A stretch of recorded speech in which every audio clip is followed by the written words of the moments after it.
Bienvenidos a Primum Gradus, tu podcast de historia y humanidades en general. Os habla Ricardo Silvestre, @RicardFerestec en Twitter. Hoy toca hablar de dioses antiguos y mitología, concretamente de dioses y mitología de Grecia, de la Grecia antigua.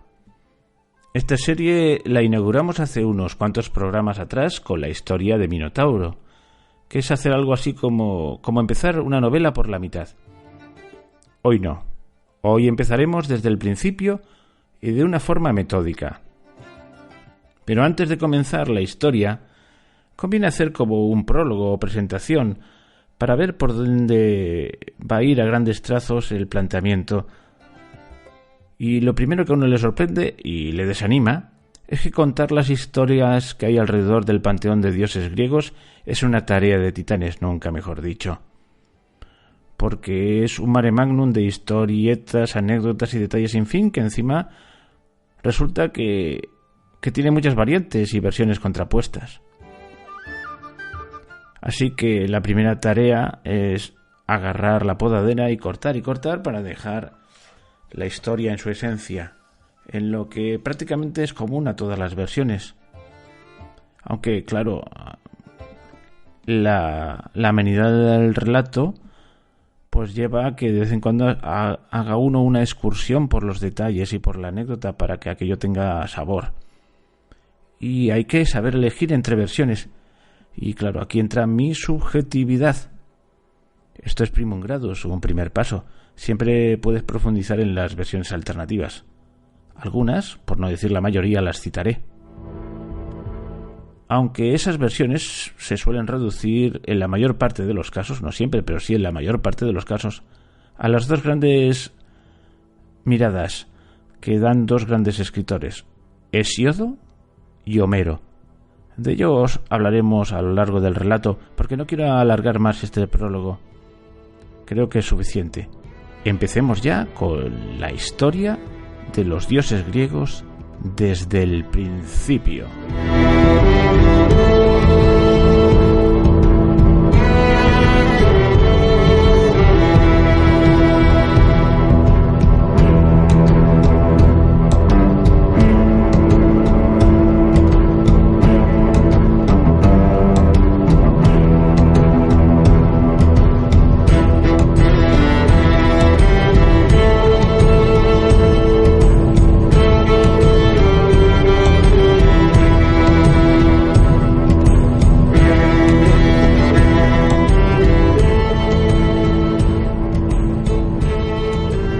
En el principio era el caos.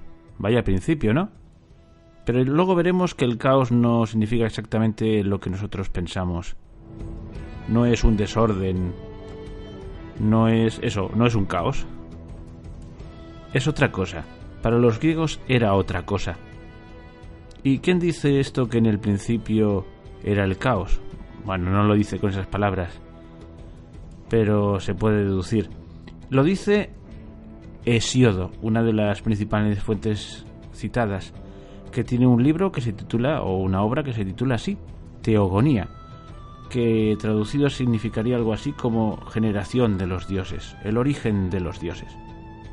Este nombre luego se ha extendido a otras explicaciones de otras religiones que hablan de lo mismo. Bueno, pues nos habla que en el principio era el caos. ¿Pero qué era el caos para los griegos? El caos es aquello que existe antes que el resto de los dioses y fuerzas elementales, es decir, el estado primigenio del cosmos.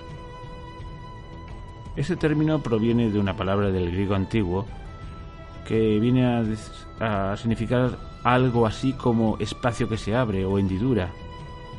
Por diversos avatares de la historia, ya sabéis que las palabras pueden cambiar su significado a lo largo de la historia, según cómo se los utilice. Poco a poco fue derivando hasta que con Ovidio, en su Metamorfosis, Ovidio es un escritor latino, muchos siglos posterior, acabó ya con el sentido que hoy le atribuimos de confusión mental. Pero ya vemos que en el principio no era esto, era el principio, el estado primigenio del cosmos.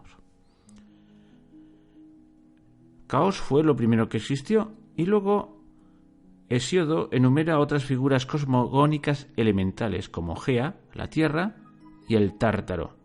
El Tártaro es la profundidad, algunos lo traducen como el infierno. Creo que es mejor traducirlo como el inframundo. No era un lugar de castigo, simplemente era lo que estaba abajo, pero era un lugar, pues eso, el inframundo, un lugar oscuro. Aunque hay quien considera que tanto Gea como el Tártaro eran hijos del caos. Pero Hesíodo nunca lo dice de una forma explícita. Son formas de verlo. Ya empezamos con las derivaciones. Para algunos el caos no solo es el estado primigenio, sino que además es creador, porque crea a Gea y al Tártaro.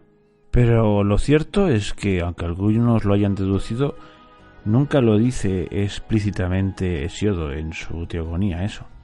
Sí que habla de otros seres o de otras entidades que surgen después, como Nix, la noche, Erebo, Éter, Émera.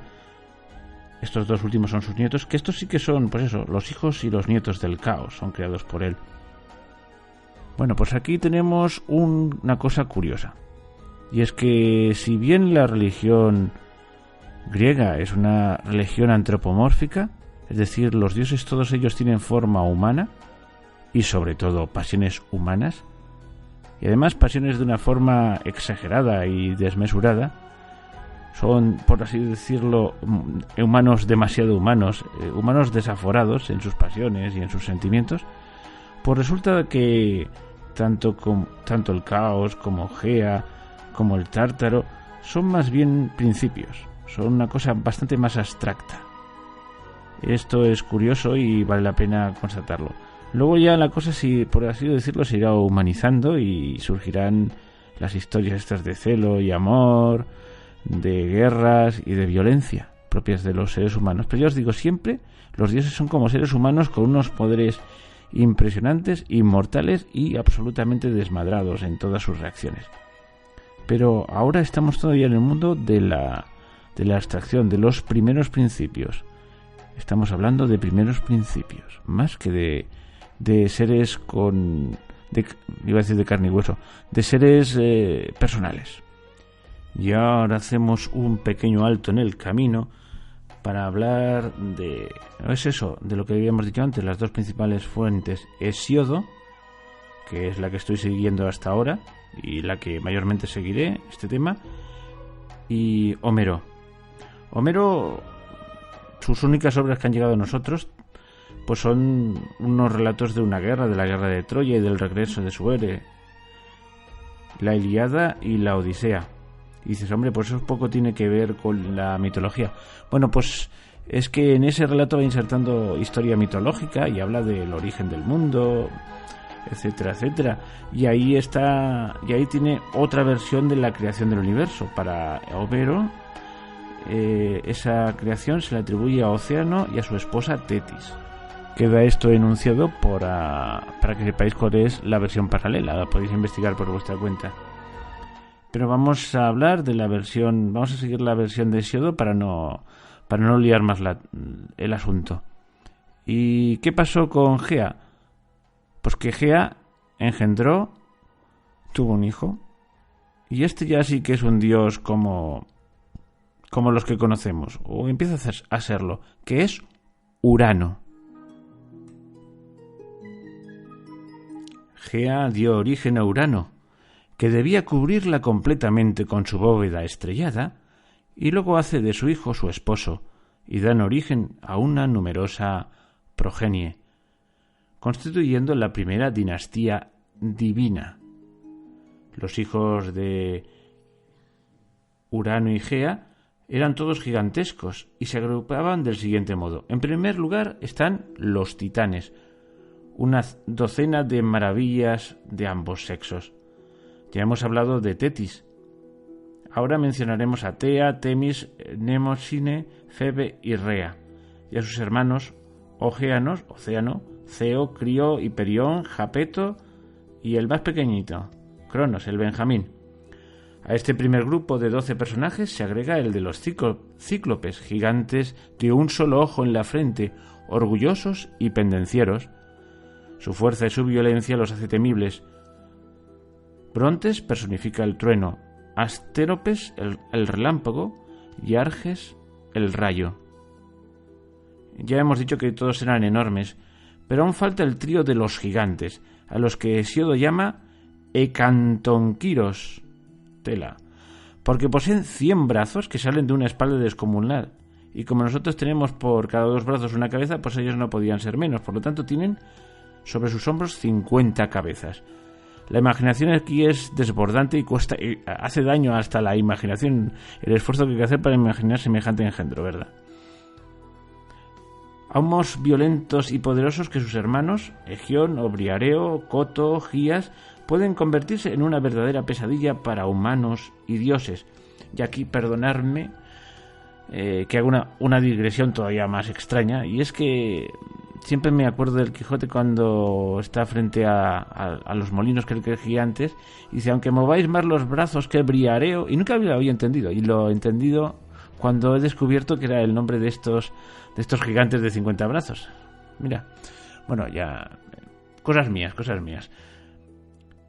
Y bueno, cabría pensar que Gea estaba feliz con su abundante prole, con tantos hijitos por ahí. Bueno, hijazos. Pero no era así, porque Urano, que estaba celoso de su preeminencia en el mundo, para evitar que ninguno de sus hijos le destronase, pues apenas nacía, los arrojaba al Tártaro, los hundía en la región más profunda de los infiernos. Infiernos significa lugares inferiores, y debemos despojarnos de la idea que tenemos ahora del infierno como un lugar de castigo, etcétera, etcétera. No, para ellos era la parte más profunda, era el mundo de los muertos. El Érebo, el Tártaro, el reino de Hélades, es eso, el reino de los muertos. La cosmovisión helénica contiene una idea de niveles en una disposición vertical. El cielo, lugar de residencia habitual de los dioses, al menos de la mayoría. La tierra, en que viven los hombres, un territorio que está, eso sí, siempre a merced de la influencia de las divinidades, y por debajo, el inmenso mundo de los muertos. No he dicho ya que no es un lugar de castigo, pero la tradicional imagen tenebrosa que se tiene del mismo lo constituye en un espacio de reclusión. Está claro que nadie quería ir allí. Pero Gea estaba harta precisamente de parir hijos y perderlos en el Tártaro, así que empezó en su interior a tramar una venganza y participó de sus planes a sus hijos. Había fabricado una hoz de blanco acero y les dijo a sus hijos que el plan era castrar a Urano cuando fuese a cubrirla. Sus hijos, no se sabe si por miedo o por pusilanimidad, se espantaron con la idea y, es más, amonestaron a su madre. Pero el pequeño, el Benjamín Cronos, que se había mantenido al margen del griterío y de la alaraca de sus hermanos, se acercó a Gea y le dijo: «Dame más detalles de tu proyecto». Consideró las circunstancias y Cronos decidió secundar los proyectos de su madre. El audaz siempre es el que se lleva el gato al agua, como veremos. Se escondió Cronos a esperar su ocasión. El gran Urano se tendió a descansar sobre la tierra gozosamente. De esa forma se comunicaba con ella. La tierra era Gea. De las sombras salió su hijo. Un filo acerado brillaba en su costado. Lo cogió con la mano izquierda y, blandiendo con la diestra la enorme hoz, cortó con rapidez las partes verendas a su padre. Las gotas de sangre de esa horrible herida cayeron sobre la tierra. De ellas nacerán las Erinias, diosas de la venganza, que castigarán a quienes transgredan las normas morales. Otros fueron gigantes y ninfas que brotaron de esas gotas de sangre. Una vez más, Cronos hundió el acero en los restos mutilados de su padre y luego los arrojó al mar.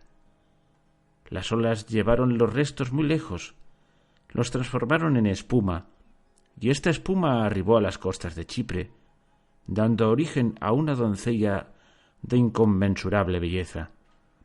Había nacido Afrodita. Así tenemos que Afrodita es la más antigua de los dioses olímpicos. de la tercera generación de dioses, la que viene después de Urano y después de Cronos. Pero ahora volvamos a Cronos, que ya era el rey, por así decirlo, del mundo. Urano no murió, pero fue notablemente perjudicado, con todo tipo de pérdidas. Ahora Cronos sucedía a su padre y buscaba establecerse firmemente en el trono, pero tenía la certeza que, como había pasado con su padre, así pasaría con él. Sabía que alguno de sus hijos intentaría destronarle. Así que había que tomar cartas en el asunto. Cronos tomó por esposa a su hermana Rea y juntos dieron origen a otra distinguida prole, pero, como tenía miedo a sus propios hijos, para precaverse de su cruel destino que le había sido vaticinado por su padre, Urano, se comió sistemáticamente a sus hijos apenas éstos nacían. Así devoró a sus 3 primeras hijas, Hestia, Deméter y Hera, y a los hijos que le siguieron, Hades y Poseidón. ¡Alto! Un momento. ¿Pero estos no son nombres de dioses? ¿Se los comió? Bueno, este tiene truco, luego lo veremos. Y hago otro parón. Antes he aludido al nacimiento de Venus, y no sé a vosotros, pero a mí me recuerda a cuando estudiaba historia del arte, el famoso cuadro de Botticelli. Y también ahora os he hablado a Cronos devorando a sus hijos. ¿No os recuerda esto a otro cuadro famoso de Goya? Yo pienso que esta es el típico programa de audio que, si tenéis la posibilidad, escucharlo con el ordenador delante en Google Imágenes y poniendo Cronos devorando a sus hijos y ver ese cuadro, el nacimiento de Venus, ver el cuadro de Botticelli, porque es, ya os digo, la mitología ha inspirado grandes obras de arte a lo largo de la historia. La cuestión es que cuando Rea quedó encinta de su 6º hijo, el que sería Zeus, ya estaba un poco harta del proceder de su queridísimo esposo, así que le pidió ayuda a su madre, que era la propia Gea. Y esta, Urano, su, hermano, le recomienda que tenga a su hijo a escondidas y lo refugie en la isla de Creta. Allí alguien se encargará del chaval. Que ella regrese con su marido, finja un nuevo parto, envuelva una gran piedra en pañales y se la entregue a aquel en lugar del hijo para que lo engulla como hace habitualmente.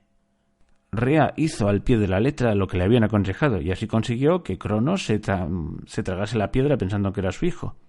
Por cierto, esto me hace pensar otra vez en el cuadro de Goya, que es muy sangriento, que se ve a Cronos dando bocados y pues lo engullía. Y ya ve que lo mismo le daba una piedra que el niño, ¿eh? No lo saboreaba mucho. Y Zeus vivía en una cueva donde le había abandonado a su madre en la isla de Creta. Cronos, que ignoraba el destino de su hijo, descansaba confiado en que era invulnerable porque no había nadie que se le pudiese enfrentar. ¿Y qué ocurría con Zeus? ¿Quién lo cuidaba? Pues había sido tomado bajo la protección de las hijas de Meliso, el rey de Creta, y éstas le construyeron una cuna de oro donde lo mimaban y lo alimentaban. Melisa y Adrastea le suministraron la ambrosía que consumen los dioses y la leche de una cabra peculiar que pastaba en las inmediaciones de la gruta, en la que lo tenían oculto. Se trataba de la cabra Amaltea, un animal infernal que asustaba a los propios titanes, quienes habían pedido que fuese recluida en la isla de Creta. Ya veis cómo hay innumerables historias mezclándose entre sí. Y cuando he nombrado lo de la ambrosía, no he podido dejar de recordar ya puede haber pasado casi un año, me imagino yo, aquel programa que dediqué a la religión indoeuropea, en donde hablaba de estos alimentos de los dioses, el soma, la ambrosía. Bueno, todo tiene relación. Al fin y al cabo, los griegos eran indoeuropeos. Es por ir relacionando cosas, perdonad. Volvamos otra vez. Es que es lo peligroso de este relato, que uno se puede ir continuamente de aquí para allá. Este animal fabuloso, la cabra, le proveerá a Zeus de otros 2 prodigios aparte de su leche. El primero, el cuerno de la abundancia, que Zeus le arrancó para entregarlo como regalo a las hijas de Meliso, de Meliso en agradecimiento por cuidar de él. Este cuerno era capaz de proveer a su dueño de los bienes y alimentos que pidiera. Y la segunda cosa que le dio la cabra fue la piel de la cabra, que lo hacía invulnerable a cualquier flecha. Esta piel que llevaba en el centro de la cabeza de la gorgona, bueno, ya veremos luego qué es la gorgona. Será la égida, es decir, el escudo que Zeus donará a su hija Atenea. Bueno, es que esto lo tengo escrito y lo digo, pero para que veáis qué cantidad de detalles. Por cierto, otra nota a pie de página. El cuerno de la abundancia. Si buscáis también en Google Imágenes, siempre está representado como un gran cuerno donde salen racimos de uva, piñas, tropicales, todo tipo de alimentos. Es una imagen recurrente. Y ahora vamos a recurrir un poquito al bueno de Homero, que lo hemos dejado como muy ninguneado. Y nos cuenta, el gran poeta, cómo cada día la preciosa criaturita bebía la ambrosía que un águila le traía en sus garras desde la fuente ubicada al otro lado del océano. Zeus recompensará a este águila dándole la inmortalidad y el imperio de los aires. Otra tradición popular afirma que Zeus fue amamantado por una marrana que emitía sonoros gruñidos para ocultar al oído de Cronos los berridos de la criaturita. Por cierto, el niño era bastante escandaloso y la leyenda agrega la existencia de unos personajes misteriosos llamados curetes o coribantes, emparentados o pretendientes de las dos jóvenes princesas, que entrechocaban permanentemente sus escudos, generando un gran estrépito para disimular la presencia del niño. Cuando Cronos se entera de la traición de estos coribantes, los transforma en leones, pero cuando triunfa Zeus, los hará reyes de los animales. Bueno, la cuestión es que en cuanto Zeus se ve lo bastante fuerte, ha crecido lo bastante, liberará a los titanes, sus ancestros prisioneros en el Tártaro, aquellos que Urano mandaba al Tártaro. Pero estos no se lo agradecerían precisamente, sino que ya libres de su encierro se convertirían en sus más empecinados enemigos. También liberó a los cíclopes, pero estos sí que le ayudarán, estos sí que fueron agradecidos, y le ayudarán forjando para él el trueno, el rayo y el relámpago, que serán sus atributos característicos. Los atributos de Zeus son eso: el trueno, el rayo y el relámpago. Y ya se acerca la hora de Zeus. Cuando Zeus se sintió fuerte y capaz, pidió auxilio a Metis, la hija del océano, para que le ayudara a devolver la vida a sus hermanos, aquellos que su padre había engullido. Metis le hizo beber a Cronos un brebaje que le produjo unos vómitos insoportables.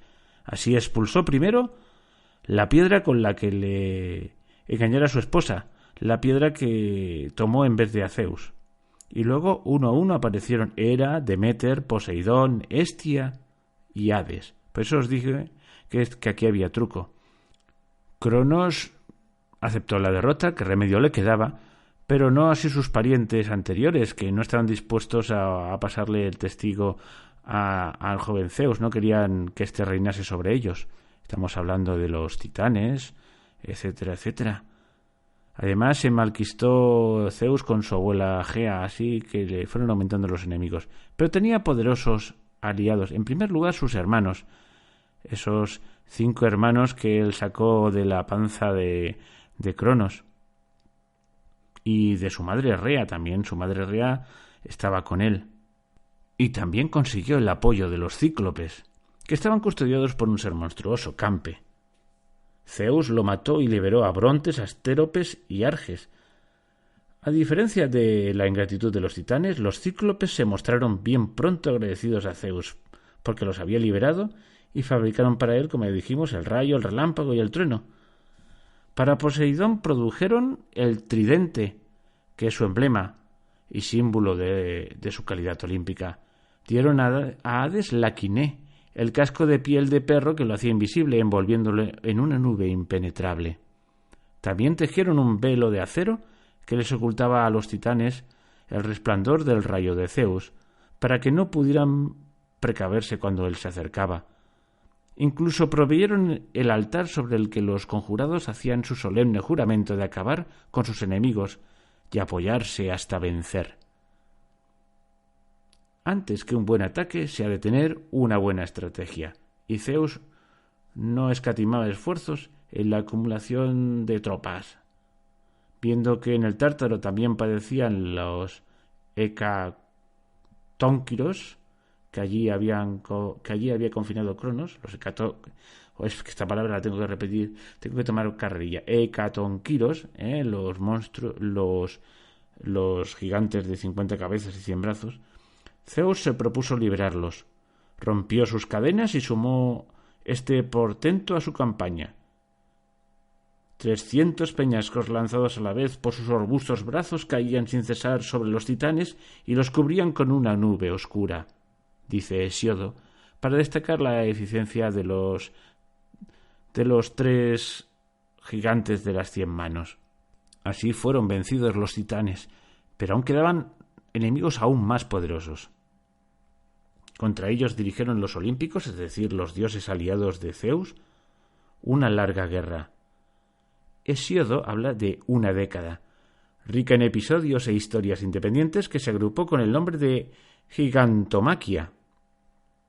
En ellas, los gigantes fueron finalmente vencidos, pero los dioses no podían triunfar sin la ayuda de un mortal, que será paradigma del héroe griego. Se trata de Heracles o Hércules, a quien se le reserva un papel fulgurante en el desarrollo de la contienda, y al que, por cierto, dedicaremos un capítulo entero, pero ahora solo vamos a nombrar brevemente sus hazañas o su papel en la historia. La lucha se desarrolló en la montuosa península calcídica, en el noroeste de Grecia. A la entrada de Tracia, junto a Zeus, se encontraba su hija Atenea y su hermana Hera, a quien había tomado por esposa. También estaban Afrodita, Poseidón y todos sus hijos, porque ya veremos que Zeus se reveló como un gran amante y un gran procreador de hijos fuera del matrimonio. Apolo, Hefesto, Artemisa, Dioniso, Hermes, Hécate, las Parcas, todos eran hijos de Zeus. Las fuerzas de Zeus no habían dejado de crecer. Cada uno de estos personajes y de estos hijos de Zeus intervino en algún episodio determinando la derrota de algún gigante. No nos vamos a detener, ya os digo, luego los vemos uno a uno a lo largo de los programas siguientes. Y los gigantes eran varios, Porfirión, Alcioneo, Encélado, Efialtes, Euritos, Clitios, Hipólito, Agrios, Toón. En un momento peligró el triunfo de los olímpicos, porque Gea se había propuesto darles de comer a sus gigantes una hierba que los haría inmortales. Pero algún colaborador desafecto le informó a Zeus y éste prohibió al sol, a la luna y a la aurora que aparecieron hasta que él hubiese llegado al último vástago de la hierba maravillosa. 2 gigantes resultaron derrotados por Atenea. La diosa acabó con el gigante Encélado, aplastándolo con el peso de la isla de Sicilia, y degolló a Palas, con cuya piel se fabricó la égida, el escudo, que la hizo invulnerable. Bueno, aquí hay una contradicción, porque Apolodoro le atribuye esa condición a la piel de la cabra maltea de la que hemos hablado antes. En cualquier caso, la piel de estos gigantes era muy peculiar, y el mismo Apolodoro de Atenas dice que su vista era espantosa, llevaban largas barbas y cabellos largos y cubrían sus piernas escamas de serpiente. Atenea era una combatiente, en cambio Hera y Afrodita apelaban al arma femenina de la seducción para liberarse de sus enemigos. En una oportunidad, Hércules, atacó con sus flechas al gigante Alcioneo, y aunque lo había atravesado varias veces, éste no desmayaba. Atenea le informó entonces al héroe que Alcioneo era invulnerable mientras pisase el suelo de Palene, una de las 3 penínsulas de la costa de Tracia, en la que había nacido. Heracles lo forzó entonces a seguirle para así, cuando ya estaba lejos de Tracia, poder darle fin. Su gigante hermano, Porfirión, que había presenciado el triunfo de Heracles, atacó a éste y, viendo Zeus que su campeón peligraba, indujo en el gigante una súbita pasión por su esposa Hera. Porfirión se lanzó desbocado sobre la hermosa Hera, arrancándole la ropa a jirones. Fue el momento que eligió Heracles para atravesarlo con sus flechas. Una historia similar afirma que Afrodita tendió una trampa a varios gigantes. Escondió primero a Heracles en una cueva y luego con sus artes y encantos atraía uno a sus enemigos al antro en el que el héroe les despachaba. Por su parte, Poseidón persiguió a Polibotes hasta la isla de Cos. Sus residentes cuentan hoy que el dios del mar arrancó los riscos de Nísinos y los lanzó contra él, sepultándolo donde hoy se encuentra este promontorio. Dionisios, en cambio, apenas si participó accidentalmente en la lucha. Se cuenta que el dios se trasladaba como siempre con su tropa de sátiros y silenos montados en asnos, cuando percibieron que los gigantes se acercaban. Entonces comenzaron a rebuznar espantosamente hasta provocar la huida del grupo hostil, que se creía atacado por algún monstruo desconocido que los dioses enviaban. No podía ser de otra manera tratándose de Dionisios, el dios del vino y la buena vida. Tenía que hacer algo un tanto payasesco. Así los gigantes fueron vencidos, pero Gea no era de esta condición y parió al gigante Tifoeo, el último de sus hijos, el más monstruoso. Dice Hesíodo que sobre sus hombros se erguían 100 cabezas de monstruoso dragón que blandían sendas lenguas negruzcas y de sus ojos salían llamas. De todas estas cabezas partían a la vez sonidos muy agudos, inexplicables, enloquecedores. Así nos los describe Apolodoro.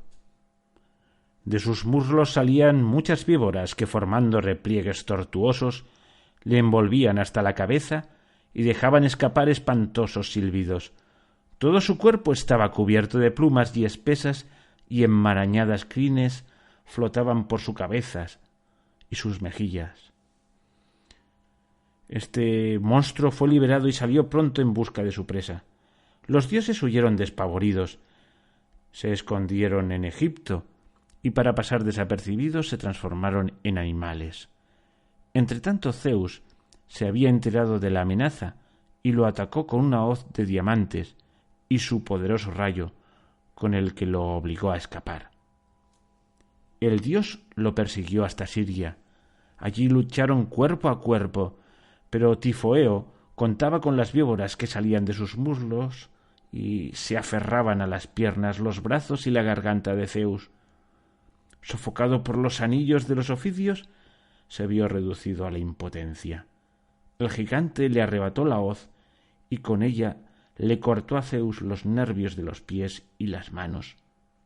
No lo mató.